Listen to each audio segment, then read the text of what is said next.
Hey everyone, and welcome to another Star Wars Games Update, where we bring you all of the latest and greatest in Star Wars gaming news. Today we've got quite a bit to talk about when it comes to both official and unofficial new game announcements, which of course these days is always going to be something that every Star Wars fan will welcome with open arms. And in addition to that, we're also going to go over some very minor Battlefront 2 related news as well, which may or may not affect the future of Star Wars games over at DICE.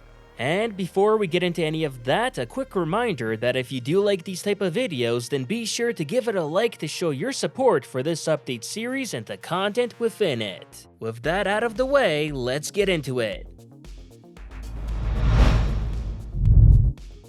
We'll start things off with the bad news first, before we jump into the good stuff. But over this past weekend, the Star Wars gaming community has learned that Guillaume Raz, the hero designer for Battlefront 2, has recently left DICE for another games company. Over on Twitter, he posted the following: "Hello there, been a while, was a difficult decision, but last Friday was my last day at DICE. Thank you again. The Star Wars community is just gold, and creating iconic characters for my favorite license has been the highlight of my career. The Force will be with you always."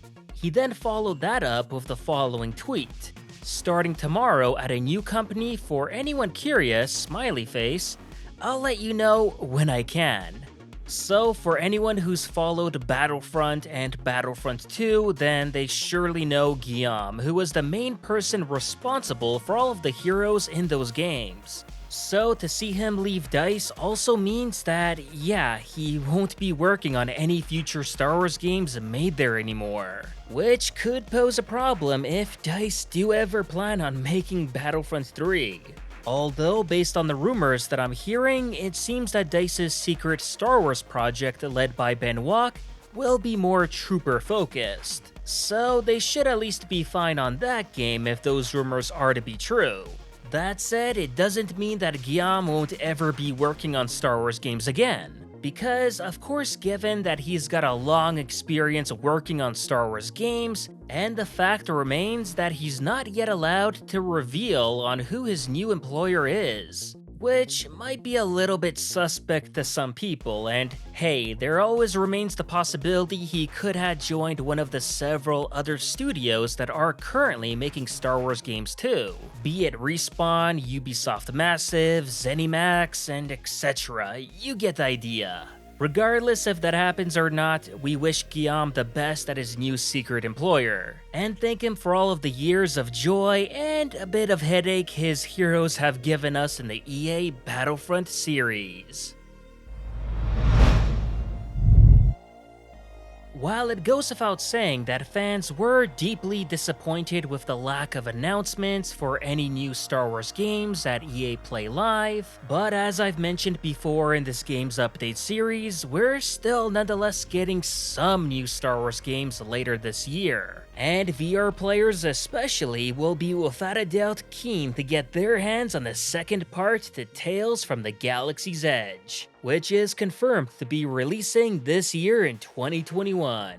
Developer ILMxLabs recently also announced that they will be revealing more information about it, especially some big news on the new game mechanics being introduced to Tales, which, according to them, we should be hearing about that sometime later in August. So Star Wars VR fans for sure will have quite some exciting news coming their way real soon. As well, the anticipation to the release of a new expansion game too.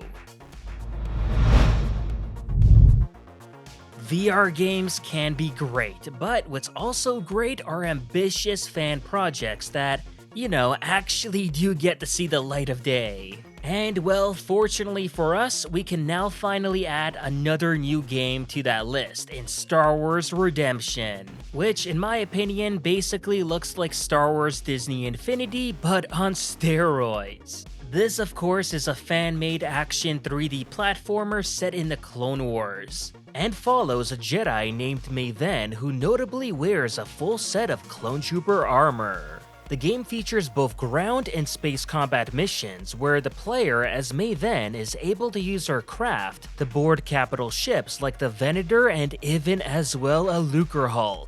Originally, the fan project saw some major delays and was also at risk at getting cancelled too.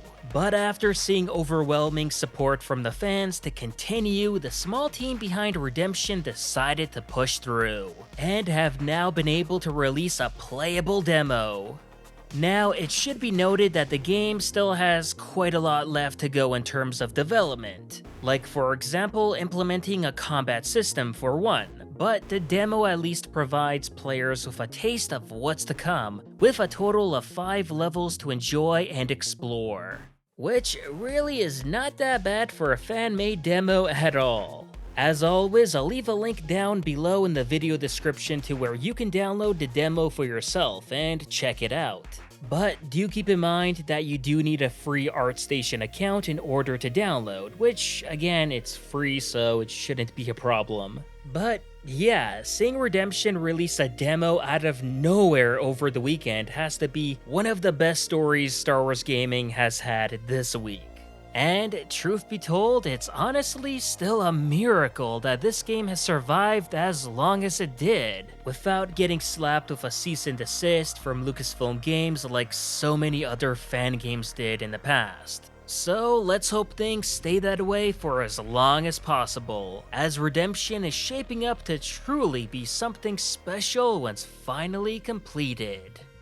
And that will do it for this Star Wars Games update. As always, if you enjoyed this video, please like, share, and subscribe to the channel to not only support it, but to keep up with Star Wars news, gaming, and canon lore released every week. And consider following me on Twitter and Facebook to never miss out on the latest Star Wars content. Thanks for watching, and may the Force be with you.